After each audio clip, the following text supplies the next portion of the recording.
হয়, ইয়াত ৰোগীৰ সংখ্যা বাঢ়িছে। দৈনন্দিন আমিতো কমচে 100তকৈ বেছিয়ে হয় আমাৰ পেচেণ্ট ইয়াত। কিন্তু তাৰ অনুপাতে আমাৰ ডক্টৰ একেবাৰে কমটি আছে। আমি 4জনেই 24/7 চলাওঁ।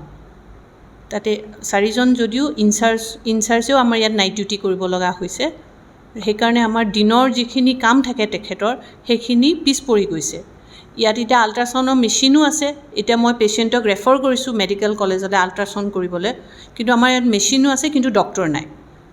তো আমি এইটো ৰিকুৱেষ্ট কৰিব পাৰোঁ যে at least once a week ultrasound বা ৰেডিঅ'লজি ডক্টৰ যদি আমাৰ ইয়াত আহে, তেতিয়া আমাৰ মেচিনকেইটাও ভাল হৈ থাকিব, মানুহৰো সহায় হ'ব। এক্সৰে মেচিন বাৰু চলি আছে, তো সেইটো কাৰণে বাৰু ভালেই হৈছে। আৰু ইয়াত প্ৰব্লেম মেইন থিং আমি অকল 3জন ডক্টৰ, এজন ইনচাৰ্জ আৰু আমি 3জন ডক্টৰে আমি 24/7 চলি আছে। তো এইটো বহুত আমাৰ দিগদাৰী হৈছে। আমাৰ ইয়াৰ ডক্টৰ বেলেগত ডিউটি কৰি আছে, মেডিকেল কলেজত এটেচমেণ্টত আছে, আৰু দুটামান পোষ্ট খালিয়ে আছে। চ' মই অথৰিটিক ৰিকুৱেষ্ট কৰোঁ এইটো ফালে আমাক যেন অকণমান সুবিধা কৰি দিয়ে।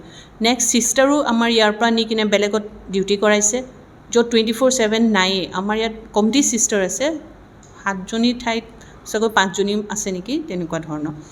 আনকি ৱাৰ্ড গাৰ্লো আছে 3গৰাকী থাকি, ইয়াৰ এগেইনষ্টে মাত্ৰ এজনীহে ডিউটি কৰিছে। বাকী আৰু 2জনী, এজনী মৰাণতিলৈত আছে আৰু এজনী বেলেগ ঠাইত আছে, মই নাজানো।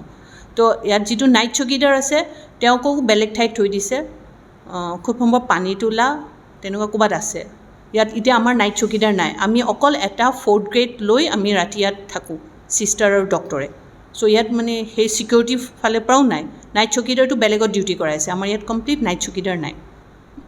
আহ্বান জনাবলৈ মই সেইটো অথৰিটিত নাই, ইনচাৰ্জে ক'বলগীয়া হয়। কিন্তু আপোনালোকে মোক সুধিছে যেতিয়া, আমাৰ এইকেইটা প্ৰব্লেম আছে, বিশেষকৈ নাইট চকীদাৰ, ৱাৰ্ড গাৰ্ল, চিষ্টাৰ আৰু ডক্টৰ। এইখিনি আমি আমাৰ মেন পাৱাৰ হিচাপে আমি এইকেইটা চলিউশ্যন বিচাৰিছোঁ। আৰু এইফালে আল্ট্ৰাচাউণ্ডৰ মেচিন আছে, অথচ কোনো চলাবলগীয়া মানুহ নাই কাৰণে পেচেণ্টে এতিয়া মেডিকেল কলেজ যাবলগীয়া হয়। বাকীখিনি ইনভেষ্টিগেশ্যন ঠিকে আছে, ইয়াতে চলি যায় আমাৰ।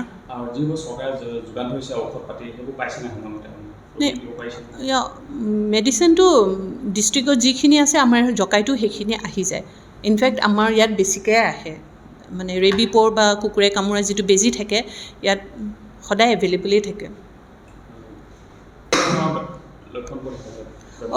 গৰম হোৱাৰ লগে লগে ফাৰ্ষ্টটোতো স্কিন ইনফেকশ্যন আহে, তাৰপিছত আহে লুজ মোশ্যন, সেইখিনি আহে। অলপতেতো ডিব্ৰুগড়ত কলেৰাৰ কাৰণেও বহুত হৈ চলি গ'ল। কলেৰাৰ কাৰণে আমি হয় আমি ট্ৰিটমেণ্টটো বেলেগ ধৰণৰ আছে আমাৰ প্ৰট'কল কলেৰাৰ কাৰণে। তো এতিয়াতো কলেৰা নাই, কিন্তু আমি লুজ মোশ্যন, যিকোনো লুজ মোশ্যন আহিলে আমি প্ৰথমতে আমি সেইটো এংগলৰ পৰাই ভাবোঁ, তাৰপিছতহে আমি নৰ্মেল যিটো ডায়েৰিয়া হয় সেইটো বুলি ধৰোঁ। মই ৰোগীসকলকতো তেওঁ 1 নম্বৰটো তেওঁলোকে যেতিয়া আমাৰ হস্পিটেললৈ আহে, প্লিজ তেওঁলোকেও যেনে অলপ ধৈৰ্য লৈ আহে, মই সেইটোৱে মেছেজ দিব আহোঁ। কাৰণ আমিও ইয়াত পেচেণ্ট চাবলৈ আহোঁ।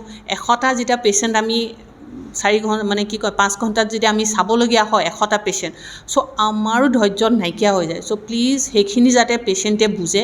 বাকীখিনি চব মানুহবোৰ জকাই মানুহখিনি বিৰাট ভাল, আজিলৈকে আমি একো দিগদাৰি পোৱা নাই, সেইফালৰ পৰা একো তেনেকুৱা ধৰণৰ একো অসুবিধা পোৱা নাই।